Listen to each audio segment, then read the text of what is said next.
what do you think will happen? Don't you think that they will be challenged or indicted even for treasonous behavior? Why? Why go to another country to complain about your own domestic affairs? Especially when this country and your country are not at the most harmonious state of relationship. So, are these double standards? Is it fair? 1984. What does it say in the Joint Declaration in 1984 about legislators in Hong Kong? Only 2 agreements concerning that.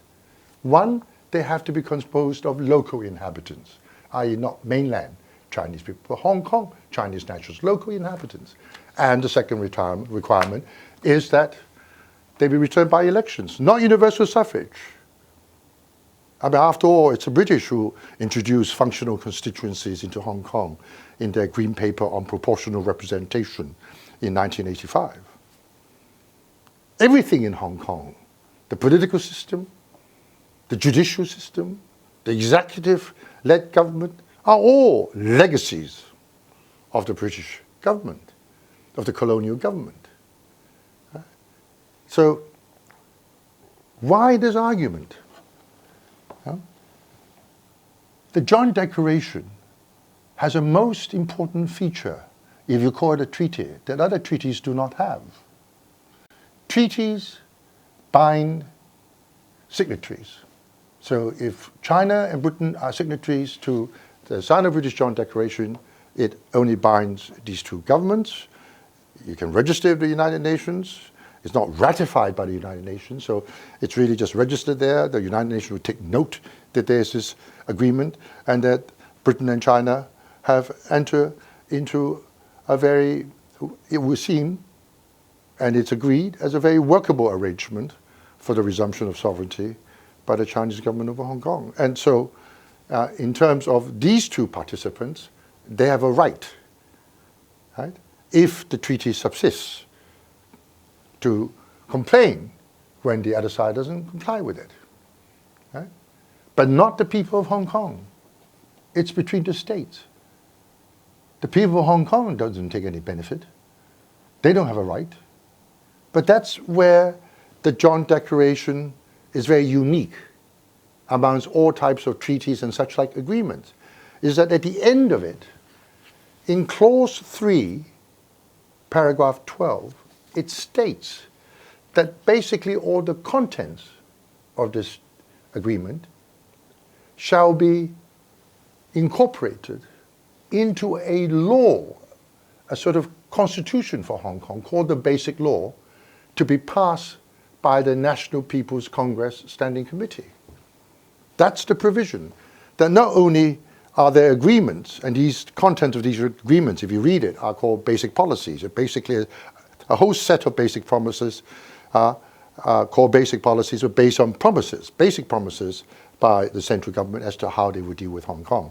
And these are the basic policies. For example, the most notable one is that no socialism shall be practiced in Hong Kong, right? For example. Mainland people don't have the right of abode in Hong Kong. Otherwise, you have, 1.4 billion people just entering Hong Kong with no restriction. That can't happen to Hong Kong. Too small a place to sustain that. But these agreements are put into a law. So the treaty becomes a law. And I was there in 1989 in 1989 and 1988, in those 2 years, because there were a lot of debates in Parliament, in England, in the House of Commons, as to whether the final draft of the Basic Law fully conforms with the Joint Declaration and faithfully reproduces all the contents of the Joint Declaration. I was there. Chris Patten was there. Emily Lau was there. The Hong Kong Law Society was there. I was leading the Hong Kong Bar delegation. Yeah, we saw it. And it was complete unanimous support from the House of Commons that the Basic Law fully incorporated the Joint Declaration. And then on the 4th of April 1990, the MPC officially promulgated the Basic Law to come into effect on the 1st of July 1997. And from the date of that promulgation, the historical mission of the Joint Declaration is completed, i.e. it is to transform into a treaty between two countries, into a constitution for Hong Kong, where the people of Hong Kong have a right to insist that the central government complies with the terms of what used to be the Joint Declaration, now in the Basic Law. It becomes what is known in law as being justiciable, i.e. you can take it to court.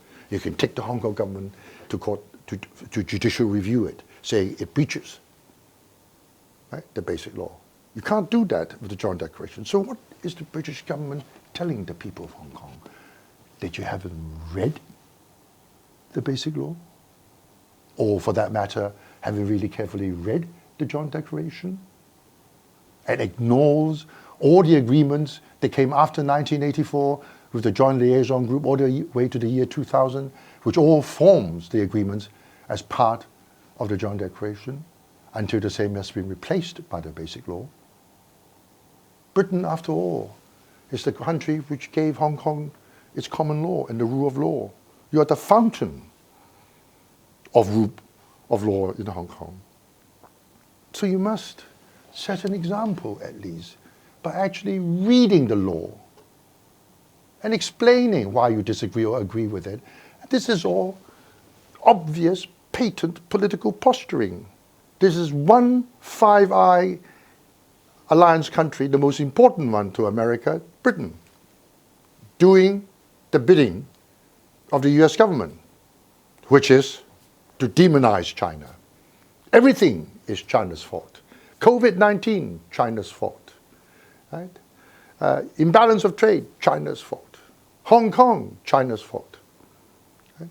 So I hope that for those of us who live in Hong Kong, let us not be led by this piper of the international stage, the Five Eyes countries. We live here.